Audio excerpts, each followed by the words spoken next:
Hey friends, it's UrsulasRevenge and happy Wednesday update day. It is week 3 of the Equestrian Festival, and with it we actually have some returning clothing items, we have some new clothing items, and a couple of other returning activities. Oh, also we have coat variations. How did I forget about that? It's literally the top thing this week. Let's start there. So interestingly enough, the new coat variations have made their way to the Moorland hub. Last year, if you recall, they were only at the Jorvik Stables hub with the Lipizzaner and the 2 Dutch Warmbloods that are still there now. But this year, the new coats are at Moorland, available for everyone. We have 2 Hanoverians and 2 Dutch Warmbloods. Let's take a closer look. These 4 new coats are exclusively available for the Equestrian Festival, so you'll be able to get them for the next 2 weeks, and then you'll have to wait an entire year for the next Equestrian Festival to get them again. So if you are interested in any of these 4 coats, unfortunately it's an act fast situation. However, they will be back next year, so you're not 100% missing them if you don't get them this Equestrian Festival. They'll be back. Both Hanoverians and Dutch Warmbloods are available for 950 star coins. I'm going to be completely honest with you. I love the Hanoverians more than I love the Dutch Warmbloods. I'm not really interested in getting a Dutch Warmblood. However, neither of the Hanoverian coats are like, oh my god, I need this for me. I do think both of the Dutch Warmblood coats are nicer and more unique in my opinion. I know that this is mostly a bay, but this tail is like a special, like, I think gene mutation. That's really cool. We have a couple horses with this in game, but not to this degree. And I think that this is really interesting. However, I have a couple Dutch Warmbloods, and I'm not all that inspired by them. I know that that's probably blasphemous, but I actually like the Belgian Warmblood and the Self-Francais better than the Dutch Warmblood. But we'll see. I have a whole 2 weeks to decide if I change my mind. Whoops, let's fix that. There we go. Okay, more things to talk about at the Moorland Hub. We have 3 new shops, which if you were wondering why over here was a little empty, that's why. Shops are coming later in the event. So we have 3 shops. We have the Equestrian Vintage shop, which has 8 sets from previous years. We've got the Trail Ride set, Burgundy Baroque set, the Gold Baroque set, the Silver Baroque set, the Regal Teal Dressage set, with one of my favorite saddles in the whole game. I keep taking this saddle off of my horses to put them on other horses, but I have some horses that I want to dedicatedly wear this saddle. I don't know if that's a word. I love this saddle. It's one of my favorites. It says it's a dressage saddle, but it's a jumping saddle, right? I want to say that this is because this saddle came out like the year before they came out with the dressage saddle for like model wise, so I think that that's why, but correct me if I'm wrong. One of my favorites. It also comes in silver. And finally, the Subtly Sublime set, which is where the silver saddle comes in. There is also another clothing shop added behind the shop section, and this is the Equestrian Retired Items. This shop has 3 sets that are older that are being retired at the end of the festival. The 3 sets include the Golden Ruby set, the Silver Sapphire set, and there's like this Baroque riding set that comes with like 1 saddle bridle set, but 2 different color varieties of outfits and tack. So like different color saddle pads, different color leg wraps, and 2 different color like tops.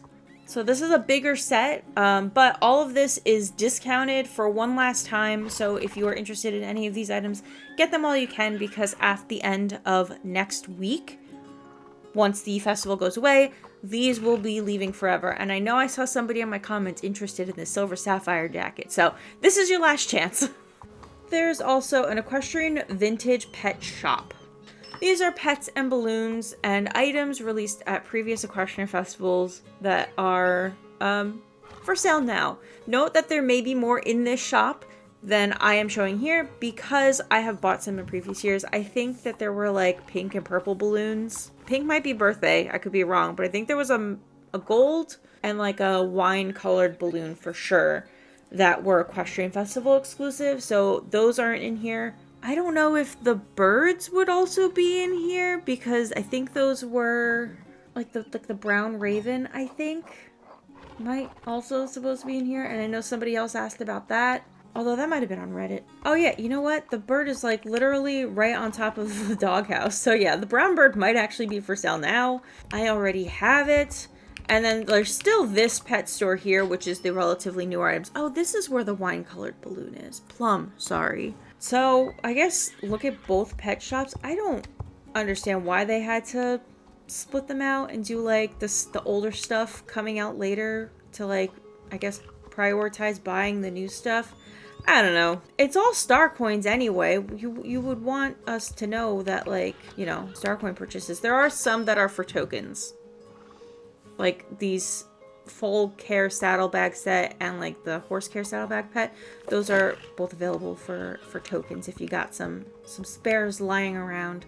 There's one more shop that we want to look at. I want to say it's a seasonal collected equestrian. Yep. We have 2 new sets in this equestrian shop. 2, I think this is like the relatively newer set. Yeah. So in the same shop that the 2 sets were added to last week, we have the Blushing Blossom set and the Vintage Charm set. I'm not gonna lie, I forgot that the Vintage Charm set was coming out. I thought that was pushed to summer, but I'm excited that it's out because I definitely prefer this set over the pink one, though I do really want these sneakers. You know, what are these? Wait, hold on. This also comes with rings. What is the difference between this ring and this one? Casual ring. These casual ring. Okay, hold on. We're gonna try to do a little zoom in side by side thing. Okay, we're looking at my hands. Stop moving my hands.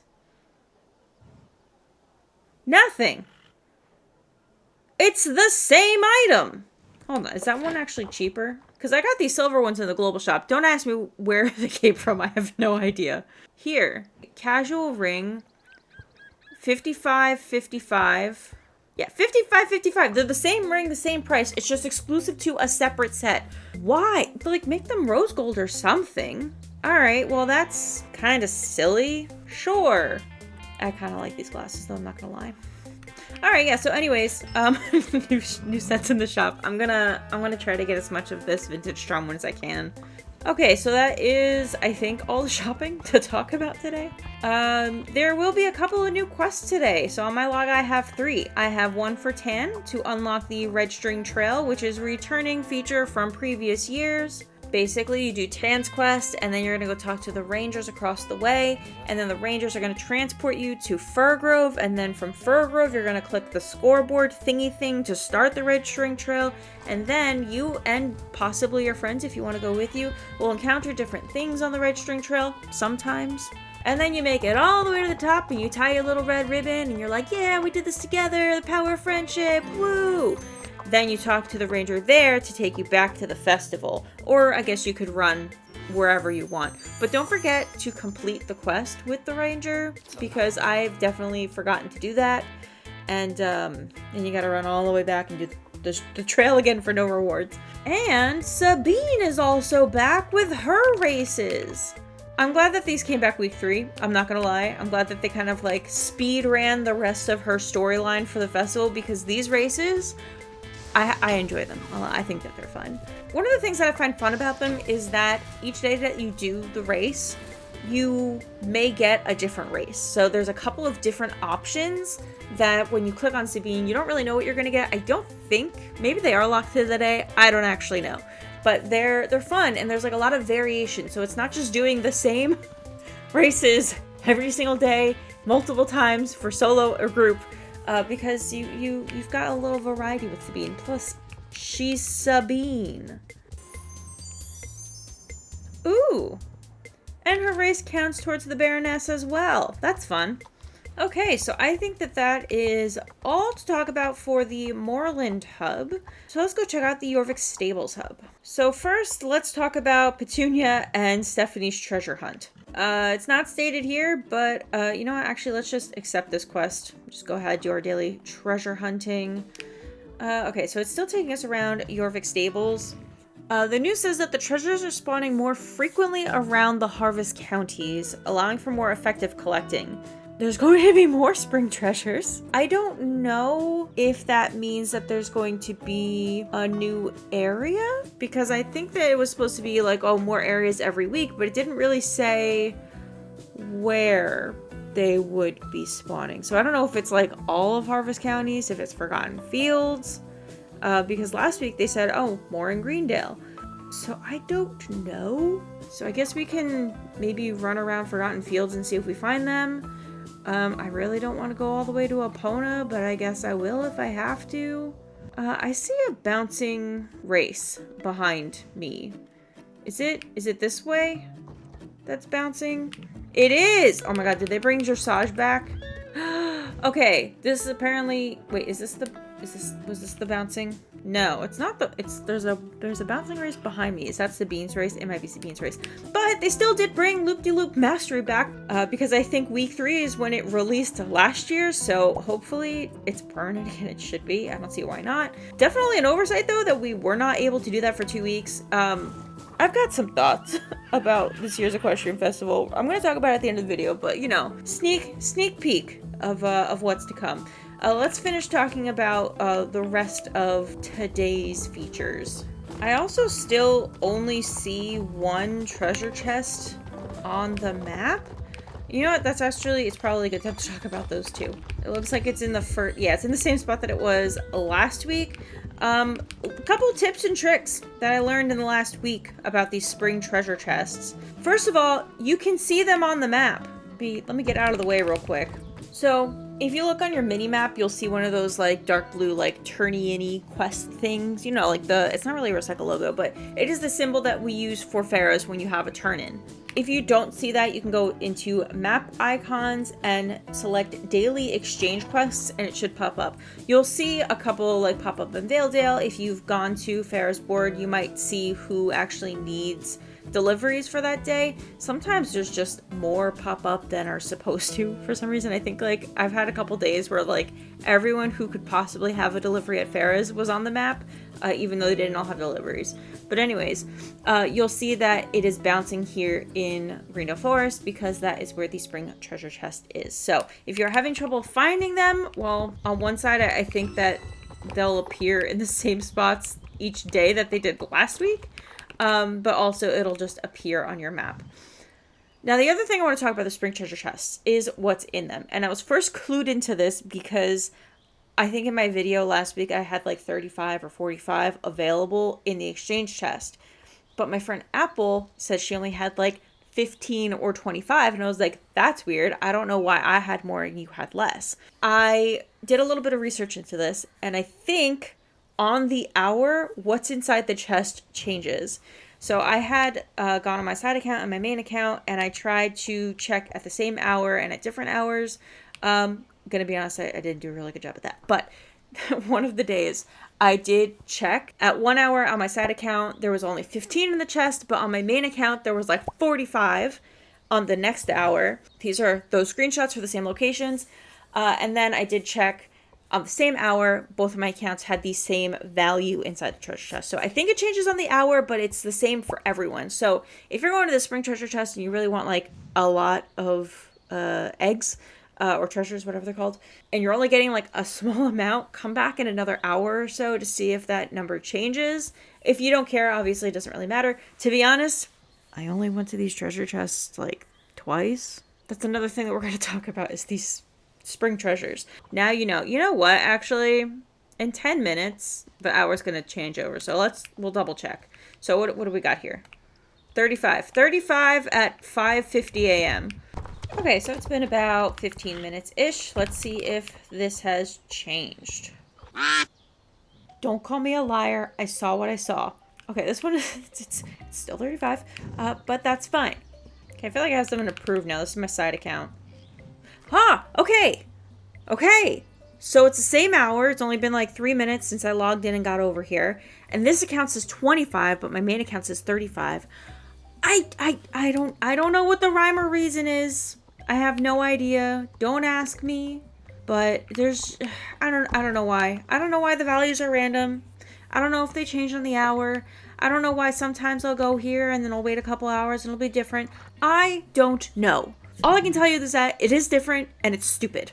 So anyways, for the 15 minutes while I was waiting for the hour to tick over, I did go explore the rest of Epona.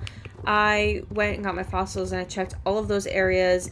I also went and checked Forgotten Fields and around the medieval encampment, and I only found more eggs on the road from Wolf Hall to the Forgotten Fields around where Maya is, and around Maya's sheep pen. Those are the only places that I saw more eggs.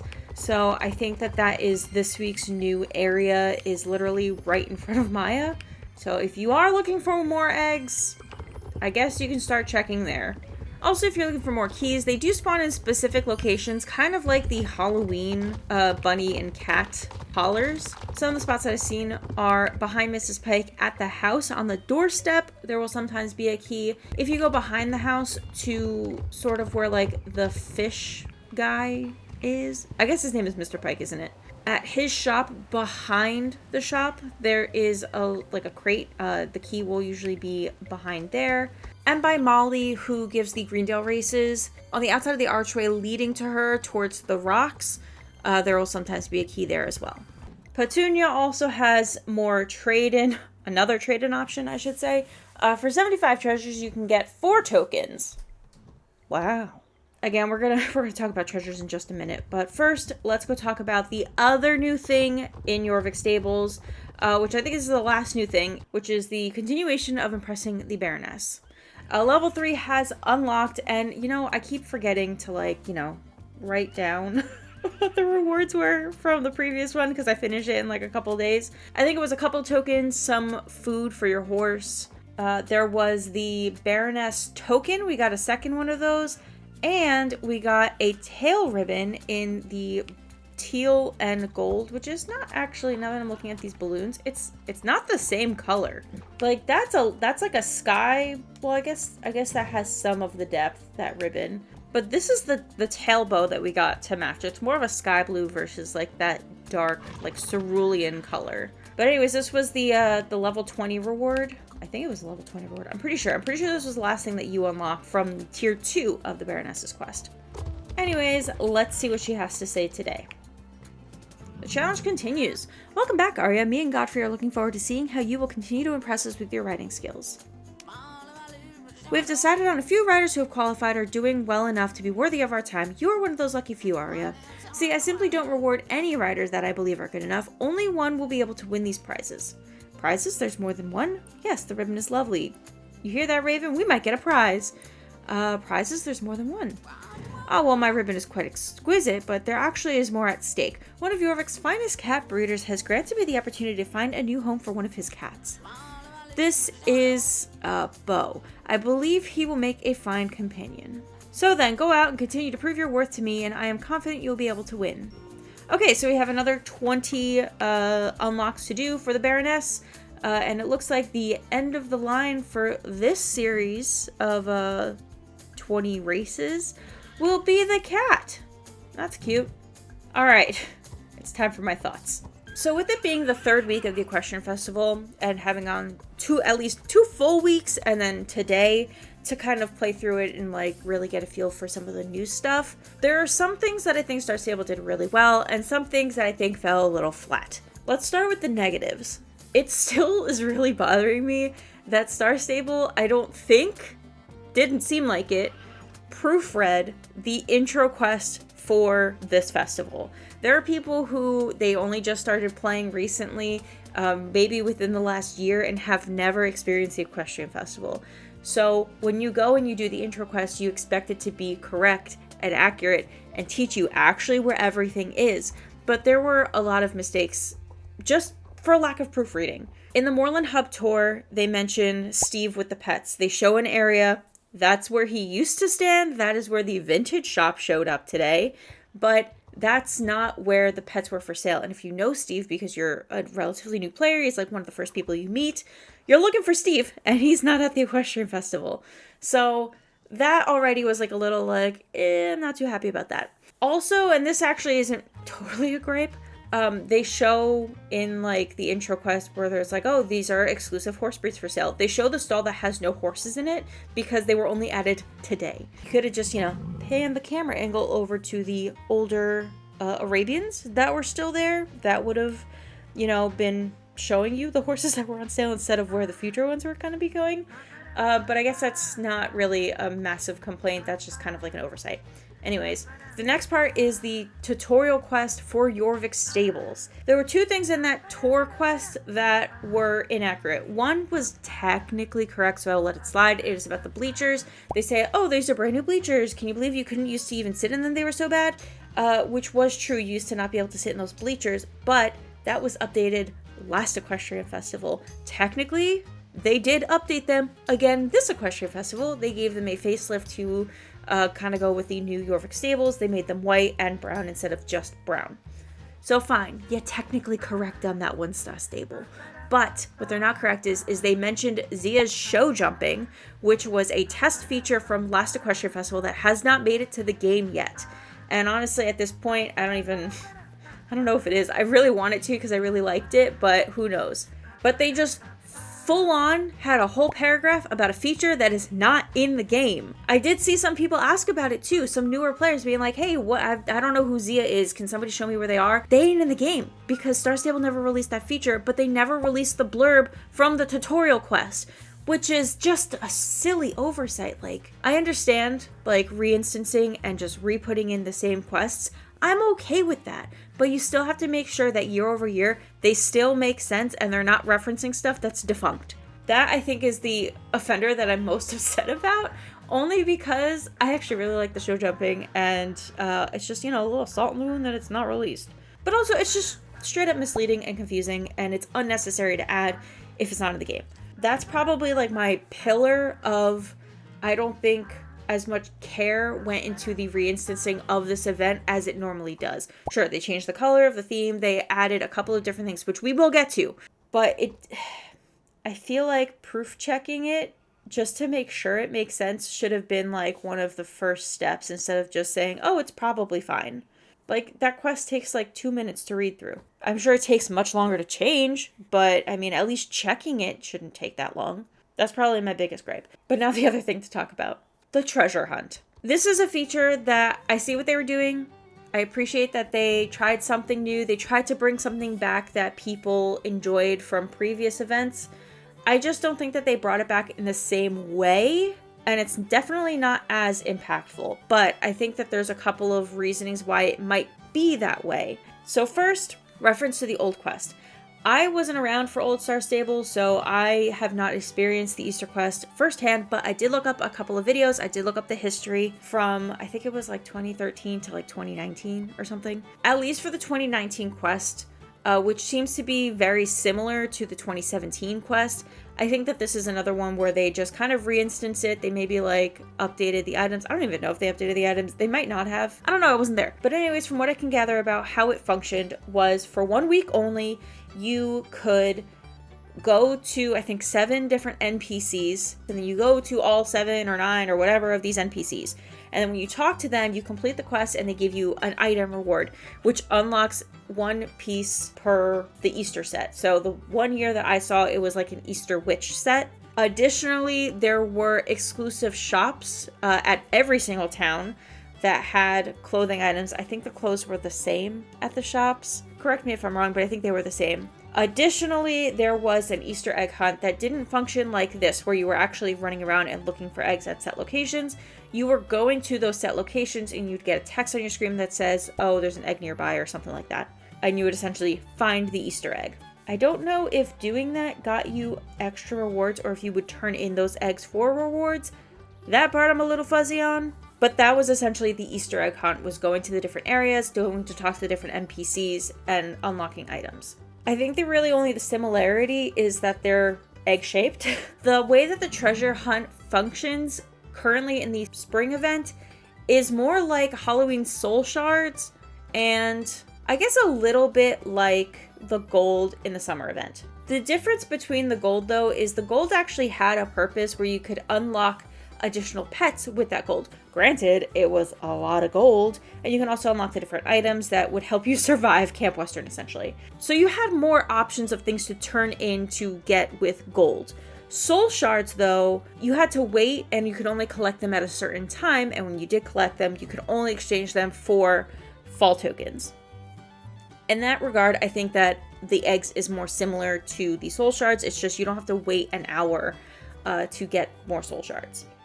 So in that way, they're a little bit less common than the eggs are. Now, where I think the eggs fall flat is because they are so abundant. The rewards that you get for them is not very great. I mean, I get it because they are so abundant, like maybe 5 eggs is fine. I don't think it's like an effort to reward thing. I just think the reward itself is not great. It's not hard to collect 100 eggs, 200 eggs, 300 eggs, but getting 2 tokens to me is not exactly even worth the effort to go over and talk to her and exchange the eggs.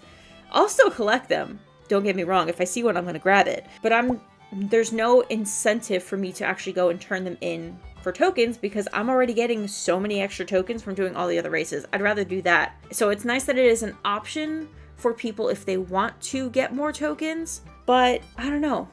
I don't know if the answer is getting like another turn-in reward system with exclusive, like, not egg-themed items, but like an exclusive set where you can exchange high amounts of these eggs for each piece. I don't know if maybe they do it like the cauldron for Halloween where you turn in a certain amount of eggs and you get a random item in return, prioritizing that you get one of each item before you just start getting random ones. Ultimately, I think that collecting the eggs is totally fine. I like that you can go find treasure chests in the woods, but I don't think that there's enough reward to actually go turn in those eggs for different things. If there was something else to unlock instead of just tokens, I think that'd be great. But then again, would that make it too similar to the token system that we already have? I don't know. My final thought on the Easter eggs is not even about this year's. It's about the old Easter event. Look at these items.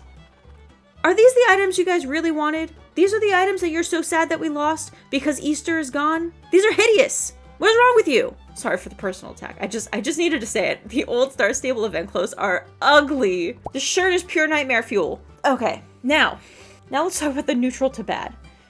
And this is really only one thing. Where's Scott's animals? Scott's animals. That's like a week 3 event. It usually comes out like when they do the Red String Trail because then Scott shows up and he's like, I lost all my animals. Go help me find them. And then you basically do Mary's animals for Scott, but in Moorland, and they have slightly better mechanic because they don't stack up on each other. They just walk in a neat line, and you got different varieties of cow colors and sheep colors and donkey colors, and they're cute as heck. It's not bad. What happened? Actually, I kind of think I know what happened. So last year, when they released it, it kind of broke Mary's animals because the sheep and the cow, the animals that you had to herd, would not herd properly. So I think, and I don't even think they fixed it by the end of the event, and it was only out for 2 weeks. So I want to say that was probably a bad bug that they couldn't fix, and it was so bad, in fact, that it also affected Mary. So basically, while Scott's Animal Quest was active and the herding animal mechanic was broken for Scott, it was also broken for Mary. But the second they took Scott's version out, Mary could lead her animals again. Or at least we could lead Mary's animals back to her. So my guess is that it didn't return because it was just too bugged and it couldn't be fixed in time. I mean, if they didn't proofread me being shade, I'm so sorry. I'm so sorry, Star Stable. But if you're not going to proofread your quest, I don't expect you to fix a bugged feature. So yeah. That's my guess as to why it didn't return. I'm a little bummed that it didn't return because it was a great source of tokens and I just really love the herding animal mechanic. But I also could totally see a possibility where it just wasn't working. Okay, and now I promise, on to the good, because there is some good in this festival. This might actually be a negative for a lot of people, but Sabine's returning race, I think is a good thing. I like that quest. I think it's fun. It has a lot of really fun races. It has a lot of great unlocks and items and like her clothing set that if you get duplicates, you can just sell, and they sell for a bit. They sell for 1,000 except for the boots, which sell for 750. And at the end of it, you get 2 races that you get to do, which is really fun. So like obviously the last one unlocks on the 3rd week, but still we have 2 weeks to do it and you still get tokens. Sabine's races can be challenging, though I find them a lot of fun, so I'm glad that they come back year over year. I think the quest line is a little goofy, but it's still a lot of fun. It's got Star Stable charm, and I really, really enjoy it. I really want each of the Dark Riders to have their own storyline in the events, because 1, it's quarterly, but 2, you get a little bit like of a closer look at them. So we have Sabine for spring. We had Katya for Rainbow Festival. However, I don't think that quest will be returning because it didn't return last year. I would love to see a different version of it though, just so that we get a little bit more insight into the Dark Riders characters. Because we obviously already know a lot about Sabine, but we don't know a whole lot about Orisa or Jay. And I think it would be interesting and neat to know. Maybe Katya moves to winter and Jay can be fall and Arissa can be summer. Either way, I still stand by I really like the Sabine quests. I like, even though I've done them like 4 years in a row, I don't mind. I like them. I also like that they expedited the quest so you have like 3 full weeks of her race and 2 weeks of her second race. So I think that that's great. The other thing is the improvements to impressing the Baroness have been amazing. Last year, my complaint was that it was far too easy. It didn't feel like a challenge. I didn't feel like I earned a ribbon. I didn't feel like I was like, I didn't feel like it was an accomplishment. It felt like kind of worthless. The first year, I felt great about it because doing 80 races was a feat. It was kind of hard to do. But last year, when they brought it down to 40, you could complete it in 3 days. This year, I think that they are bringing it back to the full 80. They said that this is the hardest year yet, and I do agree. Even though it is the same amount of the first year, them spacing it out, doing week-long locks where you can only do 20 races a week, really makes you work for it, really makes you prioritize doing your races. Granted, you can do those 20 races in 2 days, but that time that you have to wait for the next unlock kind of cuts down your timeline a little bit and makes it much more challenging, and I think that's amazing. I actually feel this year that I've actually earned this ribbon by keeping up with doing these races every day and unlocking the rewards, because that's the other thing. More rewards equals better. You have your tokens. Sure, you've got your food, which, I mean, most of us probably do stable care anyway with our coupons, but still, we've unlocked accessories, we've unlocked saddlebag pets. I believe those tokens are just like essentially sell for shillings. So yeah, we've got a good variety and amount of rewards to make impressing the Baroness worth doing. And I think that improvement alone has kind of saved the Equestrian Festival this year. I can get over the treasure eggs not really having a lot of worth to them, but if we also had a lackluster impressing the Baroness, I think the Spring Festival would have fallen from graces as my favorite event. And I think that it still is my favorite event, even though there's some things that I'm not too happy about. But still, overall, I am happy about the Equestrian Festival. I love the outfit sets they came out with, both tokens and for shillings. I love the amount of experience you get for doing the races because it's really great for training horses. This is probably going to be the only time that I say that I actually enjoyed the bazaar because, one, the breeds that they had on sale were awesome, and two, I think it was like at a good time to have just the 2 breeds because there are still the exclusive quotes to take a look at and decide if you want. While the exclusive quotes this year were not my favorite thing, I can get over that because not everything is going to be my taste every single year. And I can admit that that doesn't make it a bad event if I don't like a horse coat because I know somebody else is going to really love that horse coat. So yeah, overall, still very positive about the Equestrian Festival. There are some things that are weird, some things that didn't sit right with me, but it does not tarnish the whole festival. So we've got 1 week left. The champion ranks are still going on. I didn't even talk about that. I think that was also a great addition to the Equestrian Festival. I've got 1 more ribbon to unlock on this account, and I probably would have had it sooner if I wasn't also doing the ribbons on my side account. That wasn't on purpose, so that was a complete accident. So yeah, you got 1 more week of, I guess it's technically 2 weeks because we are at the halfway point. This is week 3, but week 3 is not over yet. So you technically do still have 2 weeks left to do the champion ranks. You have 2 weeks left to enjoy everything else at the Equestrian Festival. You have 2 weeks to get the rest of the token outfits, to get the rest of the shilling outfits that you want, to get the exclusive horse coats, I guess do the red string trail. Plenty of time. We still got half the event left. So, I forgot to show you the stable customization options. I've been recording for an hour and a half. But basically we have new Baroque stable customization options in, I think, 2 colors. We have a deep green called Evening, which is really pretty. I think I probably will be using some accents from the green set to style out my stable. And there's also now warm copper details also available.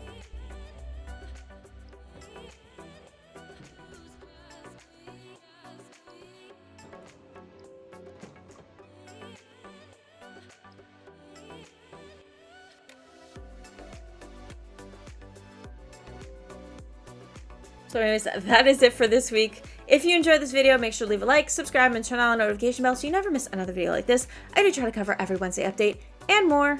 Next week, the Equestrian Festival is going to wrap up, and I will see you bright and early next Wednesday to talk about it. Okay, bye!